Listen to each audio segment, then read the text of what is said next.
even from the judge who allowed the transfer. Well, juvenile justice advocates, they say that they highlight some serious dark secrets about the Louisiana prison system, saying teenagers there are often abused and turn suicidal.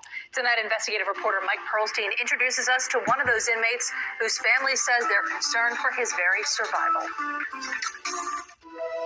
Alonzo DeFillo Jr. was known as Pee-wee by his family because he shares his father's name. The name Pee-wee does a really good job of describing him physically. He was tiny.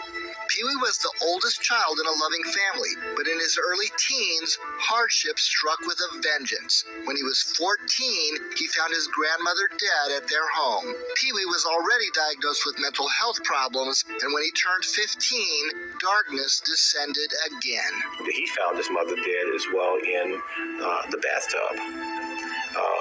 Only to find later that his father now was in dire need of a liver transplant. The oldest of 4 siblings, Pee-wee did not handle the situation well. He lost.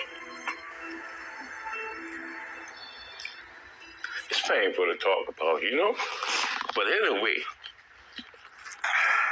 he lost it. He cut up. Pee-wee started getting into fights at school. Then he began breaking into cars. Later, he found himself in the juvenile justice system after getting caught in a stolen car.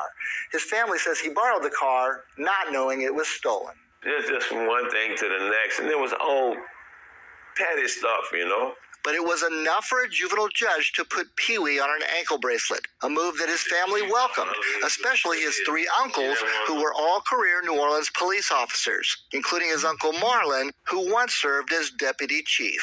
He was this goofy kid with this huge smile and, a family that supported him so much.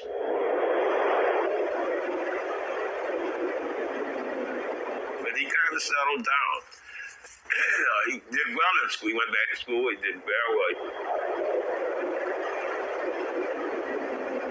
That day he left, he hasn't been home since. Pee-wee and 3 other juveniles were accused in a string of carjackings and robberies in New Orleans and Jefferson Parish. Prosecutors decided to try all the kids as adults. Pee-wee was 15. One police report listed him as 5 feet 2 inches tall, 113 pounds. Juvenile justice advocates say that once kids are prosecuted as adults, families find themselves powerless. Rehabilitative services fall off a cliff. He's not getting the mental health resources that he needs. He's not getting the education that he needs to be rehabilitated. Once you get into that system, it doesn't really care who you are. You are in the twilight zone. With his father given months to live as he waited for a transplant, Pee-wee quickly accepted the same global plea deal as the other defendants, 20 years in prison. Indicated that he really didn't understand what he was pleading guilty to. It was a plastic toy gun that the boy had. No one was injured, that the weapon involved was not a real gun, and that the cars were taken, and typically for joyriding. As soon as the juveniles were sent to Dixon Correctional Center, Pee-wee's situation was precarious. Coming from a family of cops, he became the target of other inmates. Alonzo Jr. has been beaten. He's been stabbed. He has been pepper sprayed. After Alonzo Sr. got a liver transplant in 2018, he visited his son as much as possible. He was shocked by what he saw. Beat him so bad he lost hearing in his ear. I think, the left ear. And when I went to see him, his face was all swollen. But then when you put a vulnerable child or someone dealing with mental health issues in that environment, it's a form of torture. At 5 a.m. One morning, when Alonzo Jr. turned 18, he was on a bus headed to Angola.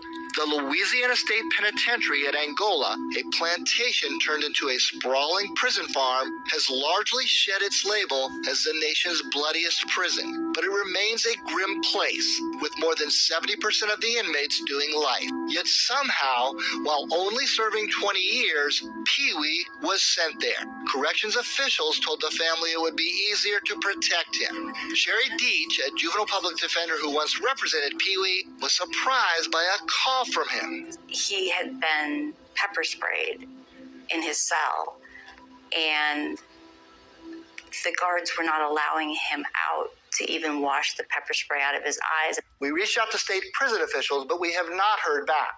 We want to ask specifically about one recent stretch in his stay at Angola. Someone who went to prison as a 15-year-old serving a 20-year sentence ended up on Angola's death row. How does that strike you? It's appalling. It's infuriating. I mean, again, no child should end up in an adult system, let alone death row.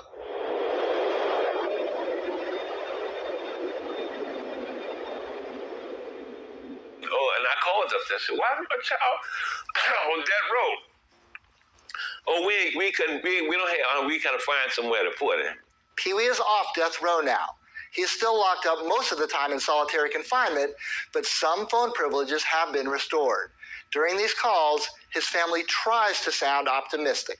There are times when I can hear that he's lost hope, and that most recently he said, I don't think I'll ever get out of here. He's fighting for his life.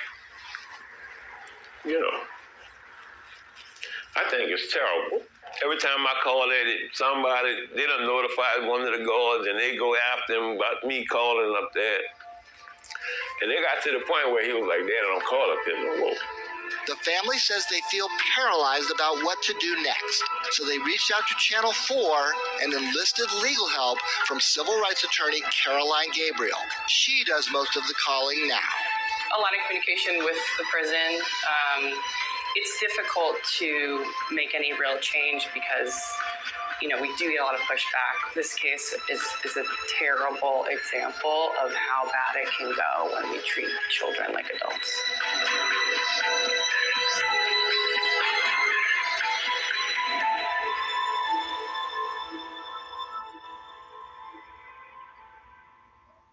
That was Mike Pearlstein reporting. Because DeFillo pleaded guilty, his appeal rights are limited, but the family's new attorney is trying to craft an appeal on a humanitarian or civil rights claim.